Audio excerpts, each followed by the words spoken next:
Belajar dari sepatu. Artikel saya ini berisi tentang bagaimana menjadi pribadi yang berguna bagi sesama dan dapat memaksimalkan potensi dan bakat yang ada dalam diri. Untuk itu, mari kita simak cerita di bawah ini.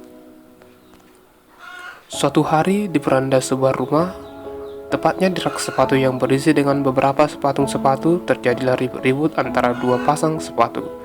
Sepasang sepatu yang pertama disebut dengan sepatu A, dan sepatu yang kedua disebut dengan sepatu B. Saat itu, sepatu A baru saja dipakai untuk jalan-jalan oleh tuannya. Keadaan sepatu A sudah kotor dan jahitan sepatu sudah sedikit terbuka. Sedangkan sepatu B masih bersih dan kinclong karena memang sepatu B ini hampir tidak pernah dipakai oleh tuannya. Yah, kasihan sekali kamu A, hampir tiap hari dipakai oleh tuan. Kayak aku dong, hidup santai-santai aja dan selalu bisa beristirahat di rak, kata sepatu B meledek sepatu A. Loh, dasar kamu ini, lebih baik aku dipakai terus daripada nganggur kayak kamu, sahut sepatu A membalas. Lihat, gara-gara dipakai terus, badan kamu sudah mulai terlihat tidak indah lagi. Kamu pasti iris sama badanku yang masih mulus ini, kata sepatu B yang masih ngotot. Lebih baik aku rusak, hancur karena terpakai dan bermanfaat bagi manusia, dibandingkan aku harus rusak karena hancur sendiri di sebuah rak sepatu karena terkena proses alami menjadi debu.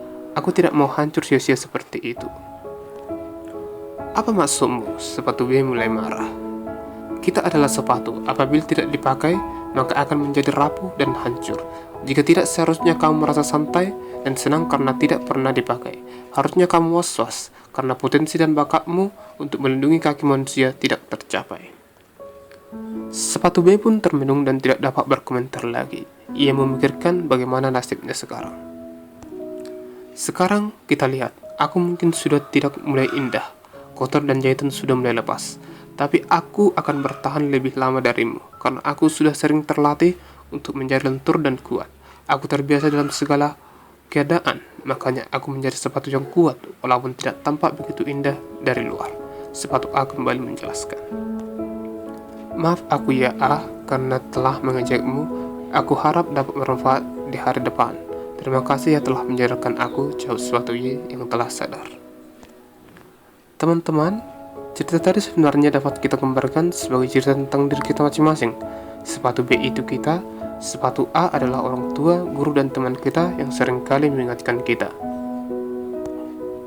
Kita dapat belajar dari cerita tadi bahwa kita terlatih sebagai manusia adalah suatu karunia yang baik. Karena di dunia manusia ini kita dapat sebanyak-banyaknya menanam bibit kebajikan dan dapat bermanfaat bagi orang lain. Sebagai manusia, kita semua memiliki potensi dan bakat masing-masing, tapi seringkali kita sia-siakan begitu saja dan tidak mau mengasahnya. Kita itu seringkali hanya mau enak-enakan dan tidak mau merasakan pahit terlebih dahulu. Padahal, itulah yang memperkuat mental kita.